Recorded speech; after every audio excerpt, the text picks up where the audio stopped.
Je craigne des gueux, je vous prenne tous ici, un par un. Bonjour à vous. Alors, pour cette petite vidéo vous expliquant comment mettre en place un film d'animation, que l'on appelle aussi un stop motion. Il va y avoir deux temps. Le premier temps consiste à mettre en place le scénario, et le deuxième temps est ce qu'on appelle la production. Vous devez penser à l'action de votre histoire dans le cadre du film d'animation. Que se passe-t-il? Pour quel personnage? Avec qui? À quelle époque? Dans quel lieu? Vous devez répondre à ces questions et à toutes les autres qui pourraient se poser pour avoir une histoire qui a un déroulement avec des moments de tension, des moments de détente, des moments d'explication. Ce qui est bien, comme dans tous les films que vous pouvez regarder, c'est de penser qu'au début on ne sait pas trop ce qui va arriver, on peut essayer de créer un peu de suspense, en tout cas accrocher l'intérêt du spectateur, et évidemment à la fin il faut quand même qu'il y ait un dénouement, qu'on comprenne, que les choses soient expliquées, qu'on ait la réponse à un mystère, qu'il y ait une explication générale ou un aboutissement qui va permettre de donner au spectateur ce pourquoi il est venu, c'est-à-dire voilà, découvrir une histoire. Toujours dans le scénario, il est important que vous décriviez les personnages principaux et secondaires. En gros, qui seront les héros et qui seront les seconds rôles. Plein de choses peuvent vous aider, définir quel est leur sexe, leur âge, leur trait de caractère, quelle est leur taille, leur poids, leur style vestimentaire, leur propre histoire.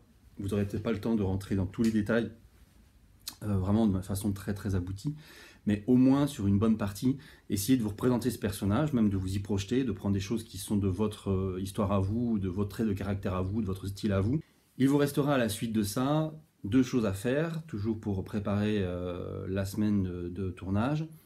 D'abord, un découpage des scènes, c'est-à-dire que dans votre action, vous allez envisager par exemple qu'il y ait quelque chose qui se passe dans une maison, et puis au sein de cette maison, il va y avoir plusieurs temps, plusieurs actions, des personnages vont faire connaissance, il va y avoir une action entre ces personnages, et bien à ce moment-là, vous pourriez avoir deux scènes.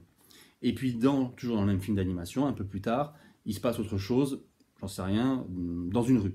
Et bien à ce moment-là, peut-être qu'il faudra envisager qu'il y ait une autre scène pour la scène de la rue. Donc il y aurait deux scènes dans la maison et une scène dans la rue. Voilà, découpage des scènes pour savoir, au moment du tournage, ce qu'on filme. Les lieux peuvent être un bon indicateur de la scène, c'est-à-dire que tout ce qui se passerait dans un lieu pourrait être une scène, mais si vous trouvez que c'est vraiment trop long parce que tout se passe dans un même lieu, il faudra redécouper à l'intérieur, par exemple en envisageant que dans une pièce c'est une scène, voilà. Ou bien si c'est dans une rue, toujours la même rue, et bien envisager selon les actions, selon les personnages présents, quelles seront les scènes. Ça c'est à vous de voir, il n'y a pas de règle spécifique pour le découpage des scènes, mais il faut quand même découper en scènes. Ne faites pas des scènes trop courtes, avec, j'en sais rien, une action qui dure 4 secondes et un bout de dialogue de rien du tout, mais ne faites pas non plus des scènes qui durent 3 minutes, sinon on ne va pas s'y retrouver. Dernière chose, l'illustration sonore. Donc, dans l'illustration sonore, il va y avoir tout ce qui est voix off. Les voix off, c'est quand quelqu'un parle, mais qui parle alors qu'on ne le voit pas à l'écran. Par exemple, une narration, un narrateur qui raconte l'histoire, ou bien quelqu'un qui pense. Sachant que le narrateur, c'est pas forcément quelqu'un qui est dans l'histoire, ça peut être quelqu'un qui a vécu l'histoire, mais sans qu'on ne le voit jamais à l'écran. Il y a ensuite les voix in, ça c'est ce qu'on appelle aussi les dialogues. Les dialogues, c'est quand deux personnes parlent, ou trois personnes, ou quatre personnes, etc.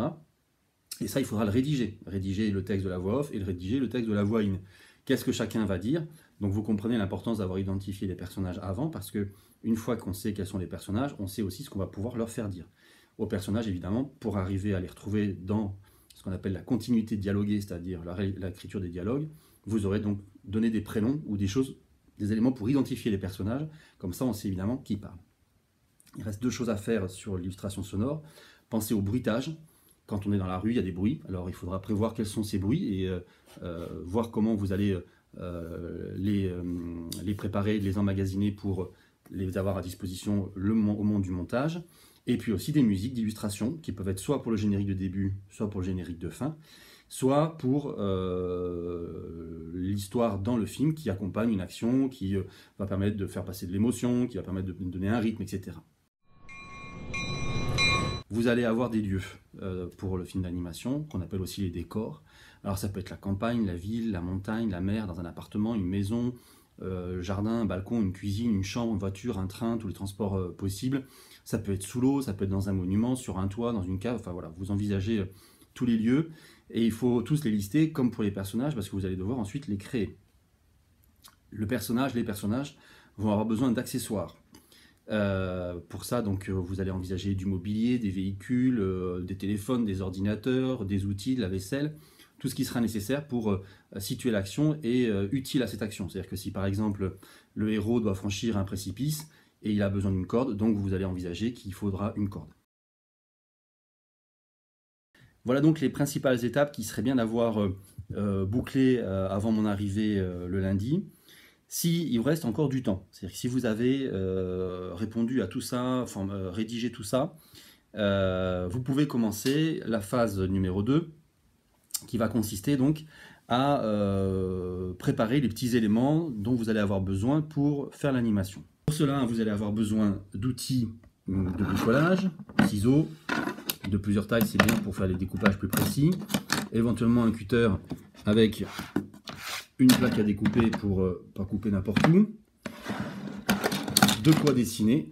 Alors basiquement des crayons à papier, évidemment taille crayon, et puis l'inévitable gomme, et de quoi colorier pour pouvoir mettre un peu de couleur à vos décors et à vos personnages.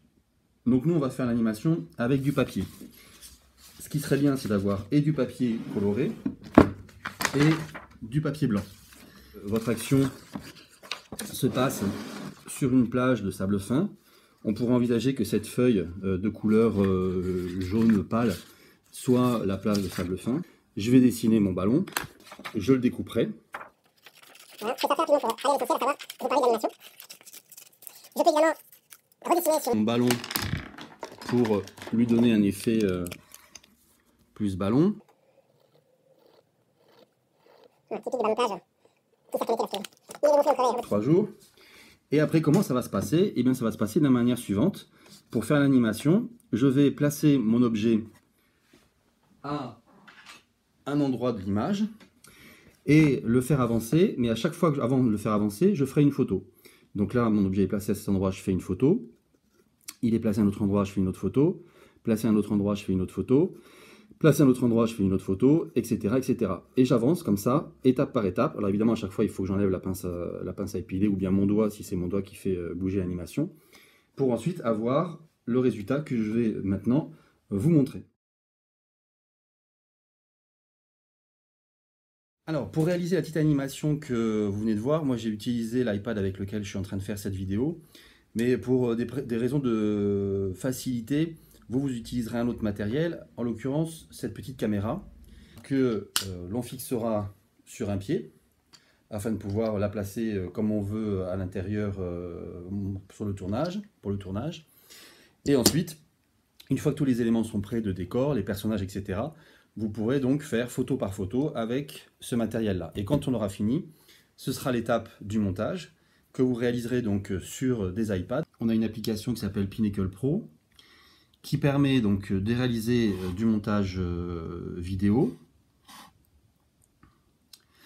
Ici, j'ai accès aux images que j'ai faites tout à l'heure avec l'animation de mon ballon, que je vais donc venir placer les unes après les autres dans l'ordre évidemment de l'animation. Vous comprenez en voyant ça l'importance d'avoir bien identifié les scènes de votre film, parce que ça vous permettra de vous y retrouver plus facilement dans l'ensemble des images, puisque vous voyez qu'il faut quand même beaucoup d'images pour réaliser une animation. Ce qui fait qu'à la fin, une fois que j'ai fait ça, je vais avoir mon animation. Voilà. C'est pas terminé. Je vais rapidement pour vous montrer l'essentiel, mais on pourra sophistiquer ça bien plus loin. Je peux m'amuser, si je veux, par exemple là-dessus, à venir rajouter des animations, du son, pardon.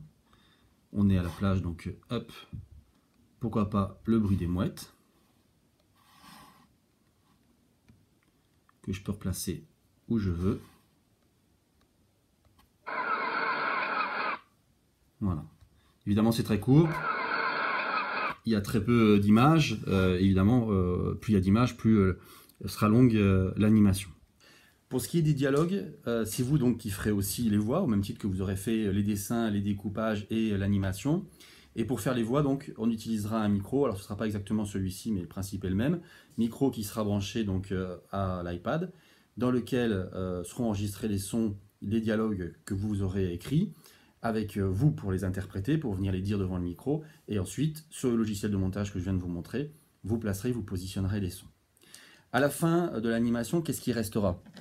Eh bien, il restera la vidéo que vous aurez réalisée avec toutes les images que vous aurez dessinées, découpées et mis bout à bout, les sons que vous y aurez associés au moment du montage, et ça vous donnera un film dont la durée dépendra de votre histoire et du temps, la vitesse à laquelle vous aurez avancé pour la mise en place des différents éléments sur les 5 séances qu'on va passer ensemble. Au bout de ça, vous aurez donc une vidéo que je vous propose de mettre sur YouTube afin que vous puissiez la visionner une fois que vous êtes chez vous devant votre ordinateur ou devant votre tablette ou votre smartphone et vous puissiez partager l'adresse avec la famille, les copains et les copines pour qu'ils puissent voir ce que vous avez réalisé pendant la semaine.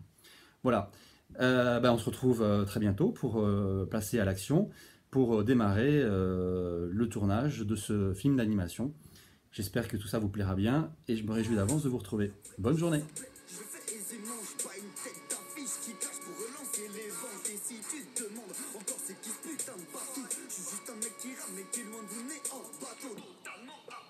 Sous une montagne de doute, constamment à l'affût d'une quelconque voie de secours, je donne tout. C'est plus une envie, mec, c'est nécessaire. Je suis sur la bonne route, même si tout ça.